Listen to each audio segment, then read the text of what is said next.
Why is Hollywood reusing the same 7 actors for every major film? Nowadays it feels like I'm watching the same theater class over and over and over again. Hollywood has a problem and we need to talk about it. For the past few years, it feels like we've been trapped in a loop, seeing the same handful of actors in every role, and that's not an exaggeration. The most recent example of this being just a few weeks ago when they announced the casting for the new Beatles biopic, a project that I had been so excited for, until I saw this.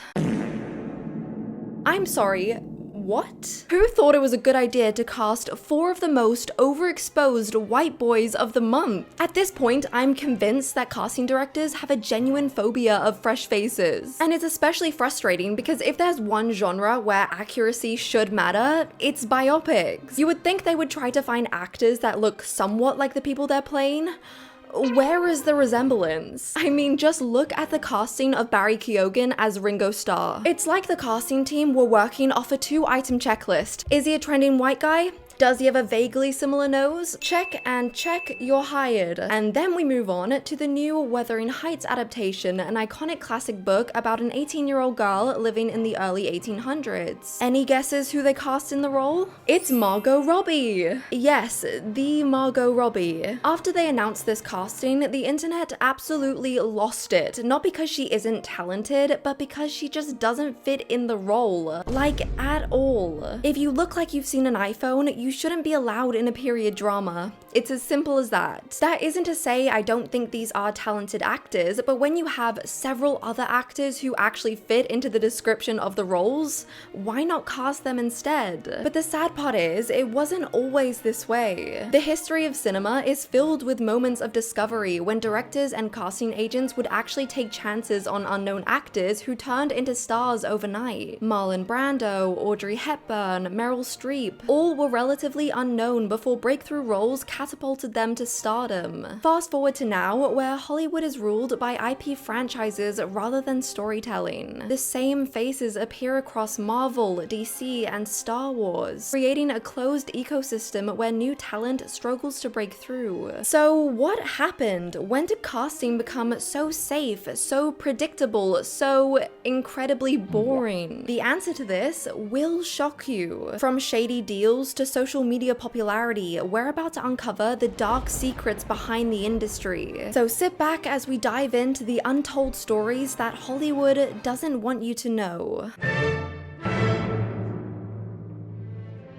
Let's face it, Hollywood has become obsessed with recycling the same actors again and again. Think about the last 10 big movies you watched. Chances are the same faces appeared across multiple titles. And this goes all the way to animation as well. Who remembers when Chris Pratt was announced as the voice of both Mario and Garfield within the same year, despite having no particular voice acting background? Imagine hustling for years to break into the industry, going from audition to audition, only to find out the role went to Chris Pratt. What doesn't make sense is that the audience for these movies are kids, right? They're not going to see Garfield because a celebrity is voicing him. They're going to see Garfield for Garfield. So why not just hire the best person for the job? It just doesn't make sense to me. Hollywood is a notoriously brutal industry, and the ongoing usage of the same actors is just making it so much harder for new actors to break through. Black Mirror is a perfect example of how casting has changed through the years. The series began as a British production featuring relatively unknown actors, at least to international audiences. The original appeal of the show was partly its ability to cast actors who disappeared into the roles, rather than bringing star baggage. And because the cast was more unknown, I feel like as a show, they were able to dive into much darker themes. If you've seen the earlier seasons, then you will know what I'm talking about, but let's just say it was very dark, gritty British TV. Fast forward to recent seasons, and let's just say it is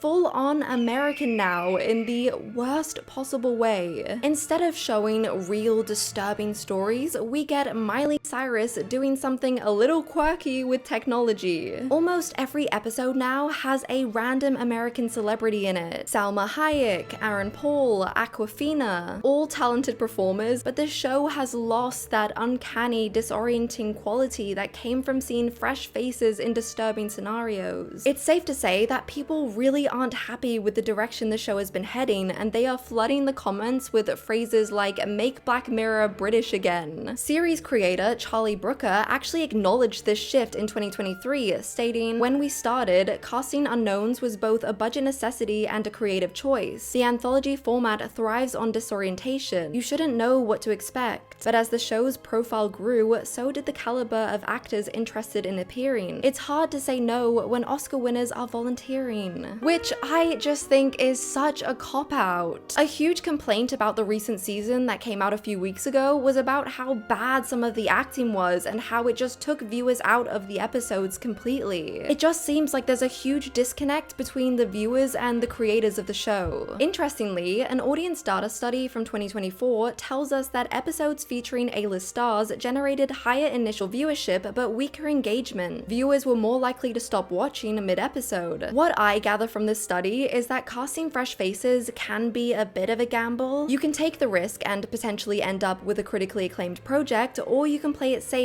but it might not be as well received. Director Jordan Peele actually weighed in on this conversation, saying that there's a constant pressure to cast established names, especially for streaming platforms trying to generate thumbnail recognition, but my most successful projects have been the ones where we took chances on emerging talent. Get Out wouldn't have worked with a famous actor in Daniel Kaluuya's role, which I completely agree with. In my opinion, I think there are a tiny minuscule percentage of actors who can actually completely transform into a role. People like Meryl Streep, Philip Seymour Hoffman, and Christian Bale. But majority of the time, I feel like you just see them as the celebrity or one of their other iconic roles. That's why people like Tom Holland aren't received as well in other roles, because most people just see him as Spider-Man. So based on that, you would think that these production companies would have much more success casting fresher faces, a better chance to create something critically acclaimed and sweep all the award shows. But as you can probably tell, this isn't the case and things are just getting so much worse. Trust me, you will not believe the stories I'm about to tell you. According to SAG-AFTRA data, while the total number of productions has increased, the concentration of roles has actually narrowed down. The top 5% of earning actors commanded 38% of major roles in 2024, compared to 21% in 2000. This means fewer opportunities for breakout performances and a more repetitive viewing experience. And this recycling hasn't gone unnoticed by audiences. In fact, the hashtag same old faces trended multiple times in 2024, especially after the announcement of the new American Psycho remake.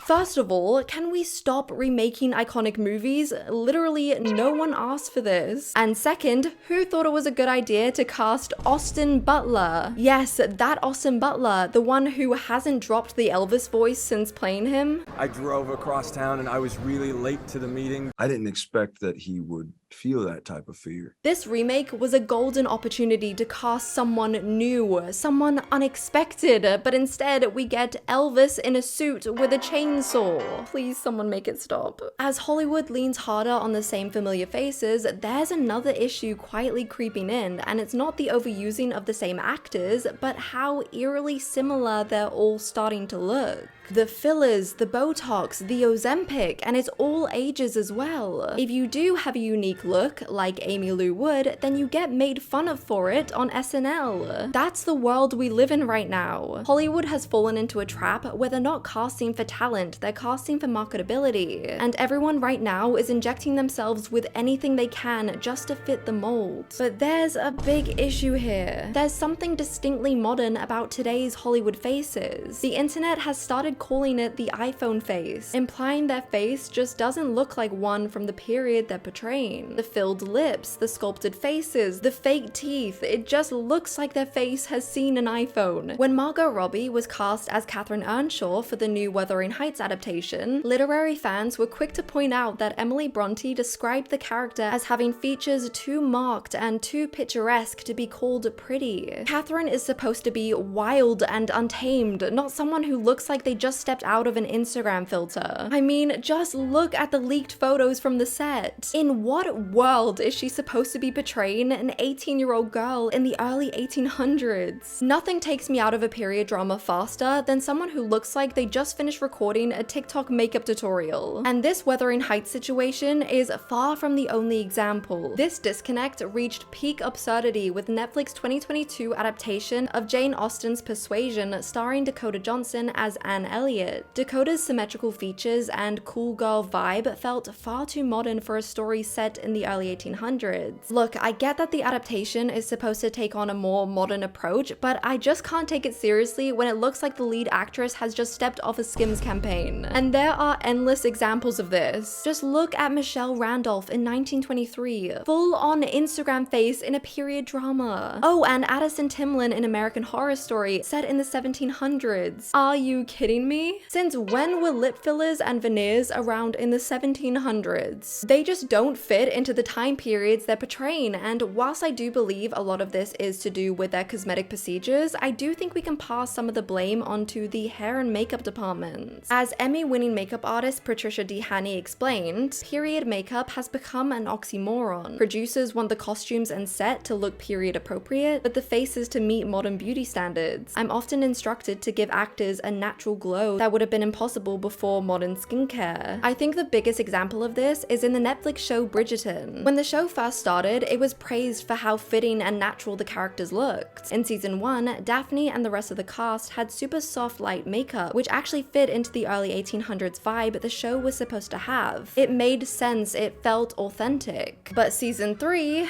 that's a different story. The makeup was way too modern for a period drama. We're talking smoky eyes, contour, fake lashes, and even what looks like acrylic nails. If you looked at this picture, you would think that they followed a TikTok makeup tutorial. In no way does this character fit into 1815 London. It really does just completely break the immersion. Of course, there are exceptions to this, like the 2018 film The Favourite, which was praised for its period-appropriate casting and makeup choices. The film allowed its stars, Olivia Colman, Emma Stone, and Rachel Weisz, to appear with historically accurate details like rough makeup and hairstyling. So it can be done, and it can be done well, but I think that casting an accurate person plays a huge part in it. For example, in the movie Mary Queen of Scots, Margot Robbie was completely transformed for the role, and they did an amazing job. But I can't help but feel like she just doesn't fit into that period. There's something that takes you out of it, and I really do believe it's because she has such a modern face. Compare that to her counterpart in the film, Saoirse Ronan, who I think has such an accurate face for period films. When you put them next to each other, there's a clear difference. This isn't about attacking actors' appearances, it's about Hollywood beauty standards and the disconnect between those standards and the historical context that they're meant to represent. The normalization of these cosmetic procedures further narrows the range of facial features we see on screen. A Hollywood plastic surgeon revealed that over 80% of working actors under 40 have had some form of cosmetic enhancement, creating what he calls algorithmic beauty, faces optimized for digital consumption. This is why, no matter how hard they try to make Margot Robbie fit into the 1800s, she will always stand out, and not in a good way. This is exactly why we need fresh faces to immerse us in stories rather than taking us out of them. Speaking of immersion, if there's one genre where unknown actors should thrive, it's biopics. After all, the whole point is to disappear into someone else's life story. But sadly, even those aren't safe anymore.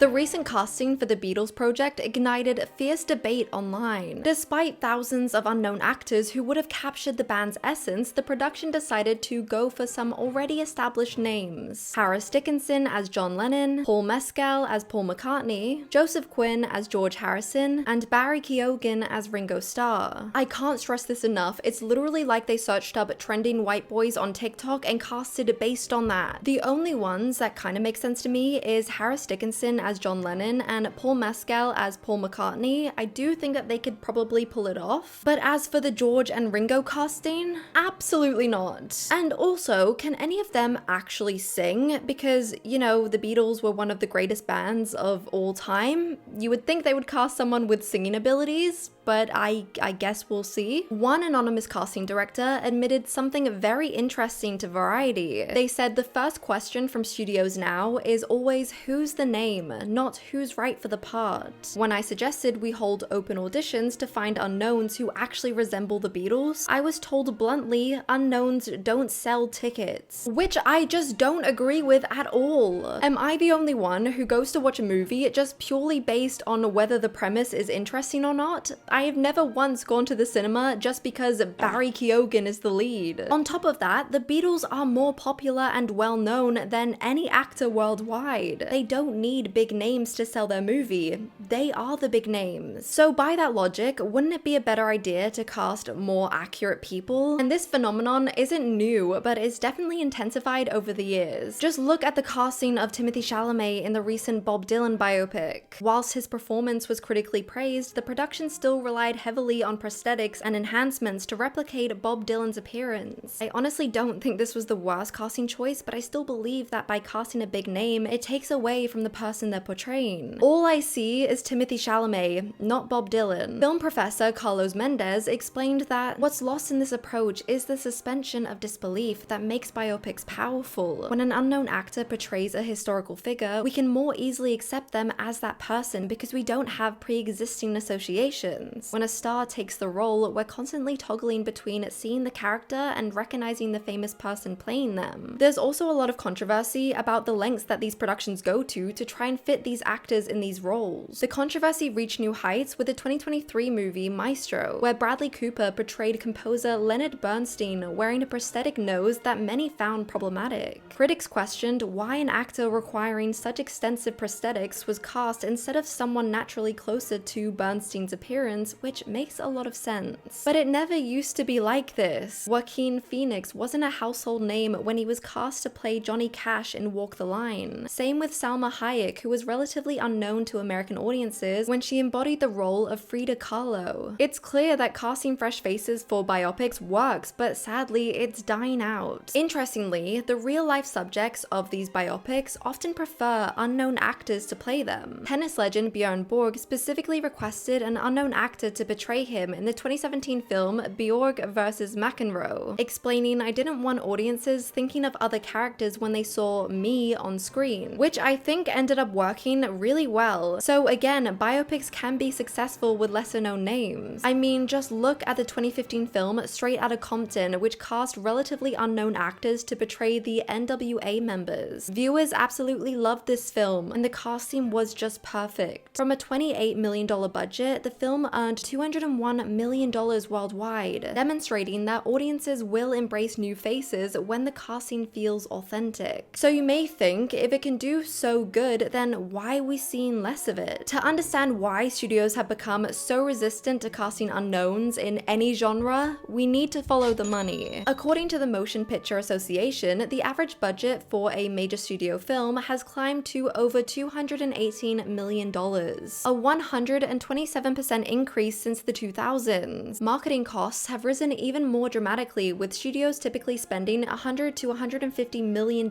promoting big name releases. This means a blockbuster needs to earn approximately $500 million just to break even. Basically, studios today operate less like old school entertainment companies and more like big capital firms. Instead of backing a wide range of projects to spread the risk, they're going all in on a few potential blockbusters. When you're putting over $300 million on a single movie, every detail has to be locked down, especially casting. The A24 horror film Talk to Me offers a glimpse into just how harsh this new reality can be. The story goes as follows. Directors Danny and Michael were adamant about casting Sophie Wilde as the lead character Mia, despite her being relatively unknown in the film industry at the time. Surely you would think that it's their movie and they can cast who they want, right? Well, the production company says otherwise. Executives were hesitant about putting an unknown actress at the center of a risky horror film. They wanted a bigger, more recognizable name. Still, the directors weren't budging, and production ended up giving them an ultimatum. You either cast a big name, or we cut $1 million off the film's already small budget, taking it down to just $4.5 million. But the directors refused to back down, standing strong on their choice to cast Sophie Wilde as the lead. And it paid off big time. time. Sophie absolutely owned the role. Her performance was raw, real, and unforgettable. Critics loved her, audiences were obsessed. She even ended up being nominated for a BAFTA Rising Star Award. And Talk to Me grossed over $90 million worldwide, which is amazing for their first film. Yet despite this success story, the system still remains the same. At the end of the day, the only thing that matters to them is profit. One anonymous studio executive put it bluntly, saying, "Every decision comes down to risk reduction. An established actor is a known quantity. We can predict their impact on sales and marketing. An unknown is a complete gamble. In this market, we simply can't afford to gamble on $250 million investments." But surprisingly, money isn't the only factor. The digital transformation of celebrity itself has made it even harder for new faces to break through. As crazy as this sounds, studios now explicitly factor in an actor's Instagram following when making casting decisions. I'm not joking. A veteran casting director actually spoke about this change, saying, "10 years ago, we never asked about social media numbers, but now it's literally a part of the audition form. Actors submit their Instagram and TikTok follow accounts alongside their resumes and headshots." Production companies view casting actors with large followings as essentially pre-buying millions of dollars in advertising. When Sydney Sweeney posts about her latest project to 25 million followers, that's equivalent to a $3 to $4 million marketing campaign in terms of reach and engagement. And this creates what industry insiders call the follower class system, a new hierarchy where an actor's value is increasingly tied to their digital footprint rather than their craft. Maya Hawke, known for her role in Stranger Things, actually spoke up about this shift in casting, saying that producers are now treating Instagram stats as another form of audition tape. And I've talked to so many smart directors who tell me that they get I'm talking to them about how I'm going to delete my Instagram, and they're like, just so you know, when I'm casting a movie with some producers, they hand me a sheet with the amount of collective followers I have to get of the cast that I cast. So if you delete your Instagram and I lose those followers, understand that these are the kinds of people that I need to cast around you. So as much as she dislikes it, the sad reality is undeniable. Social media presence plays a huge role in getting a film made today. But then again, we're talking about Maya Hawke here. You know, the Maya whose mum is Uma Thurman and dad is Ethan Hawke. Just casually having two A-list actors as your parents?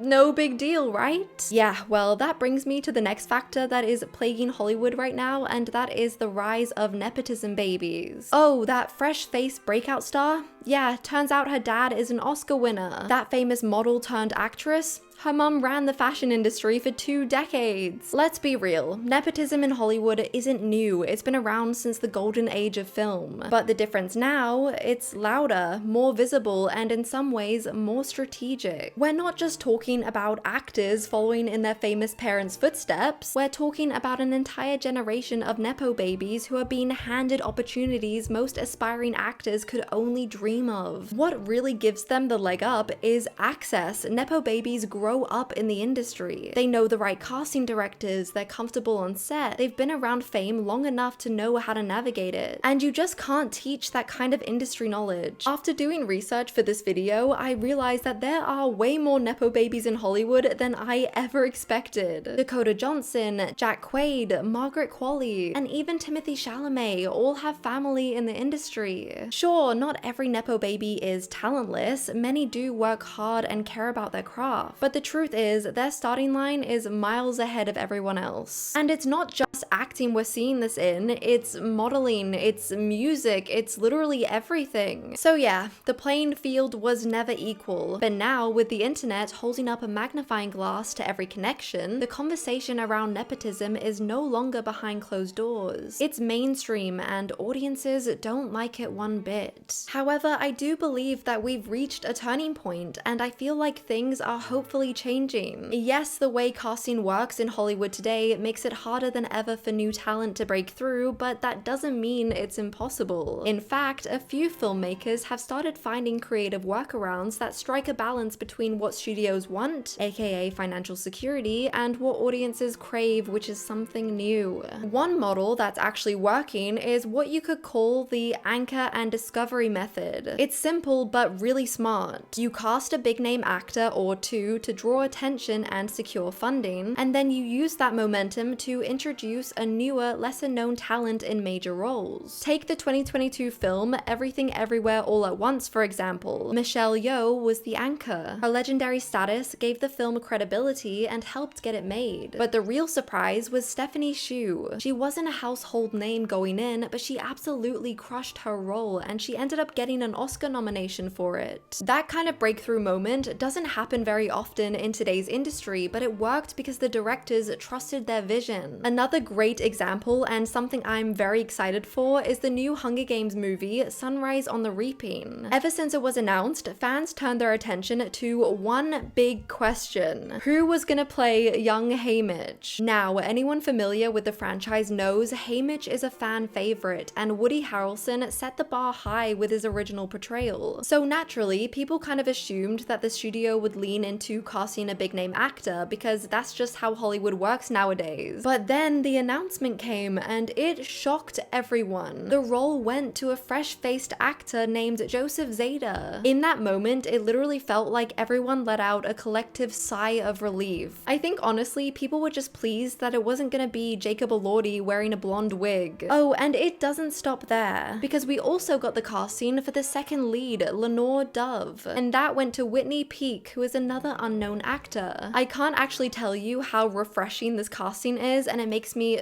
so much more excited for the film. But Lionsgate again didn't stop there, because they hit us with 2 more castings. McKenna Grace will play Maisie Donna, and Jesse Plemons will play a young Plutarch Havensby. Now, these are 2 hugely successful actors, so from this casting, we can see that they've chosen to use the anchor and discovery method. I also think that there will be quite a few more big names attached to this, with some people predicting that Ralph Fiennes will play President Snow and Elle Fanning will play Effie. These are just speculation, but going by their track record, I feel like this is highly likely. But honestly, I'm okay with it, and I think this balance is the way forward, and I really hope that studios start to see that this is what audiences want. There was a time when seeing a brand new face on screen felt electric. You didn't know their name, but within 5 minutes, you believed them. That was the magic of discovery, and it's something that Hollywood is losing. These days, casting isn't just about talent. It's about followers, connections, and proven bankability. But the result is that everything starts to feel the same. It's not that new talent isn't out there, it's that the system rarely gives them a shot. So if we want more wait, who is that moment, we actually need to go and support them. That means watching the films that take risks, hyping up the new names, and giving fresh faces the attention they deserve. Because real stars aren't made in marketing meetings, they're made in those raw, unexpected moments that hit you right in the chest. But anyway guys, that is all from me today. Thank you so much for watching. Comment down below your opinions on this whole discourse. I would love to talk with you in the comments. And if you made it this far, comment the word The Beatles down below so I can see who doesn't have a short attention span. Please don't forget to like and subscribe so I don't lose you in the algorithm, and I will see you in the next video.